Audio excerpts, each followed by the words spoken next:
जी बच्चों, पिछली क्लास में अपन ने कुछ मालूम किया था कि किसी कंडक्टर को चार्ज करने में वर्क डन कितना होता है, ठीक है। और सिंपलिसिटी के पॉइंट ऑफ व्यू से हमने स्फेरिकल कंडक्टर लिया था, ठीक है। तो फॉर्मूला हमने टाइप किया था, एक बार और रिपीट कर दूं। W equal to half Q into V, पहला फॉर्मूला। दूसरा Q स्क्वायर अपॉन 2C, तीसरा हाफ CV स्क्वायर, ठीक है ना जी। तो जिनको ये नहीं मालूम, पिछला वाला लेक्चर आप एक बार रिपीट कर लीजिएगा, वीडियो देख लीजिएगा। नाउ अब बच्चों नेक्स्ट इन्फॉर्मेशन आ रही है आपके पास में, work done in charging a conducting body from potential, ठीक है ना, V1 टू V2। मतलब पहले बॉडी पे पोटेंशियल V1 था, बाद में उसको V2 कर दिया गया। इस कार्यक्रम में कितना वर्क डन होगा, यू शुड बी लर्न। ध्यान रखना है आपको, 1/2 C V2 square minus V1 square, इसे आप V final square minus V initial square भी लिख सकते हो। लेट मान लिया V1 इक्वल टू क्या होगा 0, जनरली इनफाइनाइट पे लेते हैं ना। V2 इक्वल टू V हो गया, तो इसकी वैल्यू इसमें पुट किया तो V1 0 हो गया, V2 V हो गया, तो हाफ CV स्क्वायर वही फॉर्मूला प्राप्त हो गया जो हम पिछली क्लास में मालूम कर चुके हैं, ठीक है ना। हाफ CV स्क्वायर और बच्चों Q स्क्वायर को दूसरी लिख सकता हूँ और हाफ QV स्क्वायर QV लिख सकता हूँ, ठीक है ना। तो ये वही उसी एक नया फॉर्मूला आपको ये मिला और उससे हम वही पहुंचे जहाँ पिछली क्लास में पहुंचे थे, ठीक है ना। नोट करिए, आगे चलते हैं बच्चों। यहाँ पे एक क्वेश्चन देखते हैं। If capacity of A conducting body is 5 microfarad, then calculate work done required to charge it by 10 microcoulomb. Very simple, ठीक है ना। हमें कितना वर्क डन करना पड़ेगा उस बॉडी को 10 माइक्रोकूलम से चार्ज करने के लिए। तो बच्चों वर्क डन का फॉर्मूला हमारे पास में पता ही है। अब उनमें से हमको मालूम करना पड़ेगा कौन सा फॉर्मूला लगेगा। यहाँ पे प्रॉब्लम में Q दे रखा है और C दे रखा है, तो इसलिए कौन सा यूज करेंगे, W equal to Q square upon 2C। Q की वैल्यू कितनी है देखो 10 माइक्रोकूलम। तो माइक्रोकूलम को हमें किस में कन्वर्ट करना होता है, कूलम के अंदर कन्वर्ट करना होता है, ठीक है ना। तो 10 × 10⁻⁻⁶ कूलम में चेंज हो गया और स्क्वायर इसलिए स्क्वायर 2। C की वैल्यू कितना 5 माइक्रोफैराड और उसको भी फैराड पे चेंज करना होगा, ठीक है ना। 10⁻⁶ से मल्टीप्लाई कर दिए, सोल्व किया 10 माइक्रो जूल आया। ऐसा ऑप्शन हो सकता है या 10 × 10⁻⁶ जूल हो सकता है, नहीं तो इसी को आप 10⁻⁵ जूल भी लिख सकते हैं बच्चों, ठीक है ना। जो भी ऑप्शन हो उसके अकॉर्डिंग हम ध्यान रखेंगे, ठीक है ना। नोट करिए। नेक्स्ट बच्चों देखिएगा, next question. If work done in charging a conducting body from 5 volt to 10 volt is W1। Conducting body को 5 वोल्ट से 10 वोल्ट तक चार्ज करने में वर्क डन W1 हो रहा है। Then calculate work done required to raise its potential further by 5 volt. उसकी potential को और आगे 5 वोल्ट बढ़ाने के लिए कितना वर्क डन होगा, राइज करने के लिए, इंक्रीज करने के लिए, ठीक है ना। आइए देखिए, हम बच्चों जानते हैं work done equal to W, ठीक है, is equal to half C V2 square minus V1 square. एक फॉर्मूला हमने मालूम कर दिया था, ठीक है। यहाँ पे फर्स्ट केस के लिए बात करते हैं। फर्स्ट केस में V1 कितना देखो 5 वोल्ट, V2 कितना 10 वोल्ट। तो ये दोनों वैल्यू इसमें पुट कर दिया हमने, ठीक है। V2 10 और V1 5 वैल्यू पुट कर दी, ठीक है। और केस नंबर सेकंड के अंदर जो बात है बच्चों, ठीक है, अब 5 वोल्ट और बढ़ा दिया। अब हमारे पास वोल्टेज वो कितना गया था 10 वोल्ट हो चुका ना। अब इसमें और 5 वोल्ट बढ़ाएंगे 5 वोल्ट, तो कितना हो जाएगा 15 वोल्ट। तो ये तो इनिशियल मानेंगे और फाइनल कितना हो जाएगा बोलो 15 वोल्ट। तो अब देखो V1 तो यहाँ बच्चों 10 वोल्ट लेना है, ठीक है। पहले वाले का फाइनल अब इनिशियल हो जाएगा, ठीक है ना। उससे 5 वोल्ट बढ़ा दिया तो V2 कितना हो जाएगा 10 + 5 यानी 15 वोल्ट।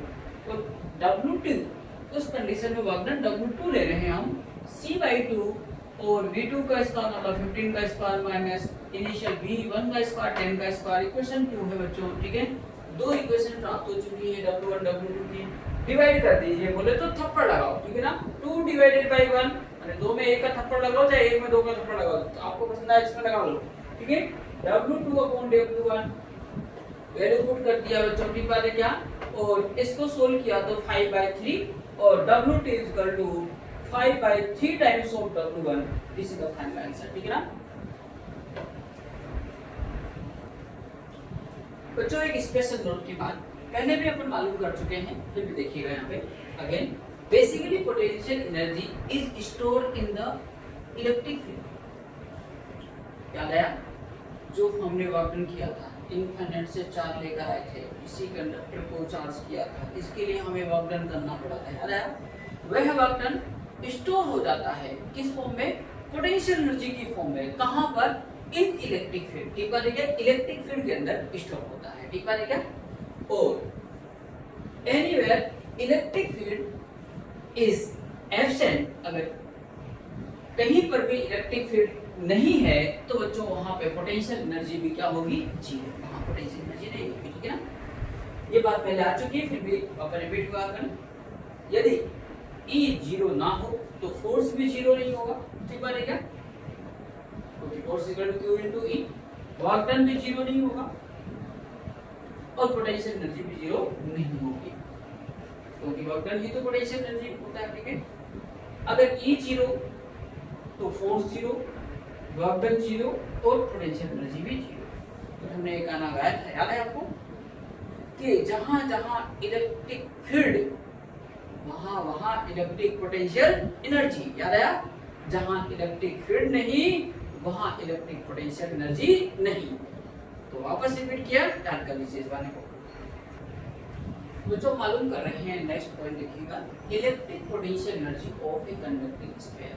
ठीक है, पहले भी अपन बात कर चुके थे, कंडक्टिंग गोला चार्ज सरफेस पर डोला, इसको जो भी चार्ज देंगे सारा का सारा कहाँ जाएगा, बोलो बच्चों, सरफेस पर। ठीक है, अंत इसको चार्ज टोटल क्यू दे चुके हैं, रेडियस r है और इसका पोटेंशियल क्या है, v। ठीक है, तो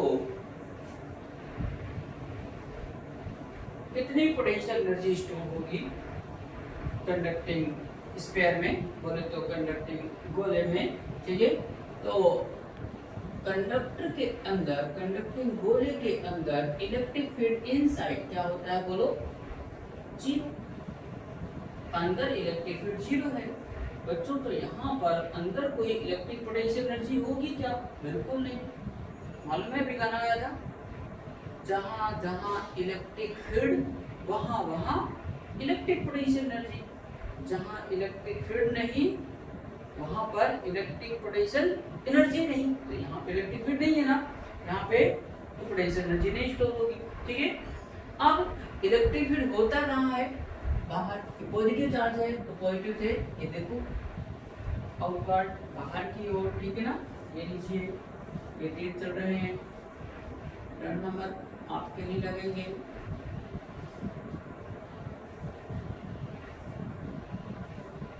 कहीं दूर, गगन से दूर, कहाँ तक जाते हैं, इनफाइनाइट तक। ठीक बात है क्या, जी हाँ, ये इलेक्ट्रिक फील्ड यहाँ से इनफाइनाइट तक। ठीक है, तो यहाँ पर E आउटसाइड जो है वो जीरो नहीं है, कुछ है यहाँ पे। ठीक है, यहाँ इलेक्ट्रिक फील्ड है तो वो जो पोटेंशियल एनर्जी है वो यहीं इलेक्ट्रिक फील्ड के अंदर स्टोर होती है। ठीक बात है क्या, कहाँ से कहाँ तक स्टोर होती है, वो पहले भी बताया था हमने, बोलो, R2 इनफाइनाइट के बीच में स्टोर हो जाती है। ठीक है ना, और वो कितनी होगी, C कंडक्टिंग के लिए यूज कर रहा हूं, Q स्क्वायर अपॉन बोलो 2C, C की वैल्यू कितनी, 4 pi epsilon not into R, full कर देते हैं, Q स्क्वायर अपॉन 2। ठीक है बच्चों, C की वैल्यू कितनी हो गई, बोलो, 4 pi epsilon not into R। ये हमने C की वैल्यू ये वाली हमने यहाँ पुट कर दिया। ठीक है, अब देखो बच्चों, 1/4 पाई, ये भी अपने पास में एक रिजल्ट आ चुका है जिसे हम लिख सकते हैं, देखो, Q square upon 8 pi epsilon not R, ये एक रिजल्ट आ चुका है। दूसरा देखो, इसी को मैं 1/4 को क्या लिख सकता हूँ के, तो के Q square upon 2r, this is the electric potential energy for a conducting गोला। तो ये फॉर्मूला ध्यान रखेंगे, ठीक है। के क्यू स्क्वायर अपॉन 2r, ये याद करना थोड़ा आसान है, तो ये याद रखें और वैसे ये भी याद कर सकते हैं, ठीक है। तो हम आपको मालूम पड़ा कि कंडक्टिंग गोले के लिए इलेक्ट्रिक पोटेंशियल एनर्जी की वैल्यू कितनी होती है बच्चों, बोलो के क्यू स्क्वायर अपॉन 2r की बराबर होती है, ठीक है। कहाँ होती है, अंदर नहीं होती है। सारी एनर्जी कहाँ स्टोर होती है, यहाँ r से लेके बोलो इनफाइनाइट तक जहाँ इलेक्ट्रिक फील्ड होती है वहां पर। प्लीज नाउ बच्चों, electric potential energy of non conducting sphere, ठीक है, बोले तो नॉन कंडक्टिंग गोला, एनसी गोला, ठीक है। और एक बात और ध्यान दीजिए, ठीक है, कभी प्रॉब्लम में ये दिए चार्ज स्फीयर, क्या चार्ज स्फीयर, कुछ बोला ही नहीं, ना तो कंडक्टिंग बोला ना नॉन कंडक्टिंग बोला। तो हमने बचपन में गाना सुना होगा, कुछ ना कहो, आगे आता है ना, कुछ भी ना कहो, ऐसा कुछ है, ठीक है। तो यहाँ पर हमने देखो क्या लिखा है, जब प्रॉब्लम में कुछ ना कहे, कुछ भी ना कहे, तो हमें क्या मानना होता है, नॉन कंडक्टिंग। क्या मानना होता है, नॉन कंडक्टिंग। अब स्फीयर हो तो नॉन कंडक्टिंग स्फीयर मान लेना, सिलेंडर हो तो बच्चों नॉन कंडक्टिंग सिलेंडर मान लीजिएगा, यानी कुछ ना कहे तो बोलो नॉन कंडक्टिंग मानना है, ठीक है। आइए बच्चों, यहाँ पे नॉन कंडक्टिंग स्फीयर है चार्ज स्फीयर, इसके लिए हम electric potential energy find out करने जा रहे हैं। देखो बेटा, ऐसे नॉन कंडक्टिंग है तो चार्ज जो भी गिवन होगा पूरे वॉल्यूम में यूनिफॉर्मली डिस्ट्रीब्यूट होगा, ठीक है, वॉल्यूम के अंदर। यानी अपन जानते हैं इसके अंदर, यहाँ अंदर इलेक्ट्रिक फील्ड की वैल्यू 0 नहीं होती है, ठीक है ना, यानी कुछ इलेक्ट्रिक फील्ड अंदर भी होता है और बाहर भी होता है, ठीक है ना, आउटसाइड भी। तो बच्चों यहाँ पर जो इलेक्ट्रिक पोटेंशियल एनर्जी है जो स्टोर होगी वो इनसाइड भी होगी और आउटसाइड भी होगी, ठीक है ना। यहाँ ई आउटसाइड भी 0 नहीं है, कुछ है, यानी यहाँ भी स्टोर होगी, अंदर भी स्टोर होगी, ठीक है। तो टोटल पोटेंशियल एनर्जी कितनी होगी, अंदर और बाहर दोनों का क्या करते हैं, सम करते हैं, ठीक है ना। तो यहाँ पे यू एनसी, एनसी कर लो, एनसी नहीं है, एनसी नॉन कंडक्टिंग गोला, ठीक है, क्या you inside plus you outside, दोनों का हम वैल्यू पुट करते हैं। यू इनसाइड, अंदर जो इनसाइड है पोटेंशियल एनर्जी की वैल्यू होती है बच्चों के क्यू स्क्वायर अपॉन 10r, आपको ध्यान रखना है, ठीक है ना। और यू आउटसाइड अभी अपन ने निकाली थी, ठीक है ना, पिछले वाले केस में के क्यू स्क्वायर अपॉन 2r, दोनों को सोल्व किया तो आया अपने पास में 3/5 के क्यू स्क्वायर अपॉन r, ठीक है। यू शुड बी लर्न, ध्यान रखना, इंपॉर्टेंट पॉइंट है, ठीक है, रिजल्ट है। अब यहाँ पे हम दो बातें सिखाते हैं आपको, रिपीट करते हैं, मतलब कि कंडक्टिंग स्फीयर के अंदर, कंडक्टिंग स्फीयर के अंदर, ठीक है ना, तो बोलो इलेक्ट्रिक फील्ड कहाँ था, अंदर तो 0 था, बाहर था, तो पोटेंशियल एनर्जी भी कहाँ स्टोर हुई थी, बोलो पूरी पूरी बाहर। नॉन कंडक्टिंग स्फीयर में चार्ज कहाँ है, बोलो पूरे वॉल्यूम के अंदर, अंदर इलेक्ट्रिक फील्ड क्या है, नॉन जीरो, यानी कुछ है, ठीक है, कुछ है यहाँ पे। तो यहाँ पे इलेक्ट्रिक पोटेंशियल एनर्जी कहाँ कहाँ स्टोर हुई है, बोलो अंदर भी हुई है, बाहर भी हुई है, ठीक है क्या। और एक स्पेशल नोट में बात करते हैं, अगर हमारे पास में क्या कंडक्टिंग स्फीयर भी है और नॉन कंडक्टिंग स्फीयर भी है, ठीक है क्या, लेकिन दोनों पे चार्ज सेम है, रेडियस सेम है, तो potential energy non conducting sphere की ज्यादा होगी with respect to conducting sphere. कैसे, वो मैं यहाँ बताता हूँ, देखो देखिए ध्यान से। U कंडक्टिंग के लिए कितना है बच्चों, के क्यू स्क्वायर अपॉन बोलो 2r, सोल्व करो 0.5 1 है तो 0.5 के क्यू स्क्वायर अपॉन, ठीक है। U NC कितना हुआ 3/5 के क्यू स्क्वायर अपॉन r, और ये कितना हुआ 0.6 टाइम्स, नहीं क्या, बाकी ये वैल्यू तो आएगी, यहाँ पे लिखा नहीं मैंने, ठीक है ना, लेकिन इनमें से ज्यादा कौन है, बोलो 0.6। तो नॉन कंडक्टिंग बोलो इलेक्ट्रिक पोटेंशियल एनर्जी ज्यादा होगी, कब, जब दोनों गोलों की रेडियस सेम हो और उनको गिवन चार्ज भी क्या हो, सेम हो, तो ये बहुत इंपॉर्टेंट पॉइंट है, नोट कर लीजिए, ध्यान रखिए। ठीक बच्चों, अब नेक्स्ट हेडिंग देखिएगा, वर्क डन बाय बैटरी। किसी बैटरी के द्वारा वर्क डन कितना होता है किसी कंडक्टिंग सिस्टम को चार्ज करने के लिए, ठीक है ना। ये कंडक्टिंग सिस्टम के लिए कोई चीज ली है मैंने, ठीक है ना, इसको हमें चार्ज करना है, ठीक है। तो जब कभी भी किसी बैटरी से कोई कंडक्टिंग सिस्टम को कनेक्ट किया जाता है तो ये बैटरी इसको चार्ज करती है, चार्ज करती है। कब तक करती रहती है? जब तक कि इसका पोटेंशियल, कंडक्टिंग सिस्टम का, इस चीज का पोटेंशियल इसके पोटेंशियल के, बैटरी के पोटेंशियल के बराबर नहीं रहता, ठीक है ना। सुना क्या? मैंने इसके ईएमएफ के बराबर नहीं रहता, ठीक है। तो उसी बात को हम यहाँ पे मालूम कर रहे हैं, ठीक है ना बच्चों। ईएमएफ क्या होता है? यूनिट चार्ज को पूरे सर्किट में फ्लो कराने के लिए ये बैटरी जितना वर्क डन करती है उसको ईएमएफ होती है, इलेक्ट्रोमोटिव फोर्स, ठीक है। तो यहाँ पे ईएमएफ क्या हुआ बच्चों? Work done to provide unit charge in the circuit, ठीक है। तो वर्क डन यूनिट चार्ज के लिए अगर V है, मान लिया इसका ईएमएफ V कंसीडर कर लिया है, तो इस work done from Q charge के लिए, Q चार्ज को इसमें फ्लो कराना हो तो कितना वर्क डन होगा इस बैटरी के द्वारा? Q into V। तो ये W जो है work done, this is work done by the battery, ठीक है ना।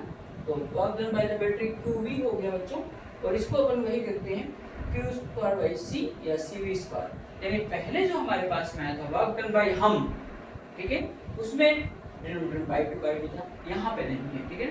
क्या आपको यहाँ पे यही चीज हमने लिखी यहाँ पे, when body is being charged by battery। और बैटरी क्या होती है? Battery is a source of constant EMF, ठीक है ना। इससे कांस्टेंट ईएमएफ मिलता रहता है हमको, ठीक है, यानी एक फिक्स वोल्टेज मिलता है, ठीक है ना। Whenever a conducting system is connected across the battery, then battery charges it। इसको चार्ज करती है till its potential become equal to the EMF of the battery। जब तक इसका पोटेंशियल इसके बराबर नहीं हो जाता, ठीक है ना। वही बात हमें पता है, ठीक है। Please note. तो बच्चों अभी तो जो मालूम किया बात वापस एक बार देखिएगा कि वर्क डन बाय बैटरी कितना? CV square. और इस बैटरी से किसी चीज को, किसी कंडक्टिंग सिस्टम को हमने कनेक्ट किया तो उसमें जो स्टोर होती है एनर्जी वो कितनी होती है? हाफ CV स्क्वायर, ठीक है ना। Store energy is half CV square. यहाँ से एनर्जी दी गई कितनी? CV square. यहाँ स्टोर कितनी हुई? हाफ CV स्क्वायर, यानी आधी, हाफ 50%। तो बचेगा बाकी कहाँ गई? 50% कहाँ गई जी? आसान नारी होगी जी हाँ, वो 50% बोले तो half CV square heat loss हो जाता है, ठीक है ना। इस कंडक्टिंग वायर तो हीट एनर्जी की फॉर्म में लॉस हो जाता है, ठीक है ना। यहाँ पर तो हीट लॉस कितना हुआ? देखो CV स्क्वायर यहाँ से वर्क हुआ, यहाँ स्टोर हुआ हाफ CV स्क्वायर, बाकी जो था हाफ CV स्क्वायर वो क्या हो गया? लॉस हो गया। नहीं समझे क्या जी? तो heat loss half CV square या Q स्क्वायर अपॉन 2C और QV बाई 2, ठीक है क्या। तो एक सदाबहार फॉर्मूला आ रहा है हमारे पास में, कोई आपस से पूछे वर्क डन बाय हम कितना, तो कह दो हाफ CV स्क्वायर, बाकी ये फॉर्मूले हो सकते हैं, ठीक है। Store energy half CV square, potential energy half CV square, loss of energy half CV square. समझ गया? हम सब एक हैं फॉर्मूले के अंदर, ठीक है ना।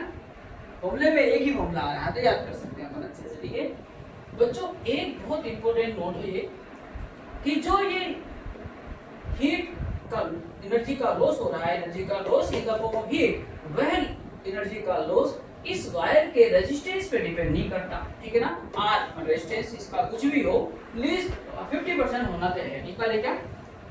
मतलब जितनी एनर्जी यहाँ से आएगी 50% स्टोर होगी, 50% लॉस होगी। इसके रेजिस्टेंस से कोई लेना देना नहीं है, ठीक है ना। तो यहाँ पे ये लिखा बच्चों इंपॉर्टेंट नोट के अंदर, here heat loss does not depend on resistance of the conducting wire. इस कंडक्टिंग वायर के रेजिस्टेंस पे डिपेंड नहीं करता है, ठीक है ना। ये आप ध्यान रखिएगा अच्छे से।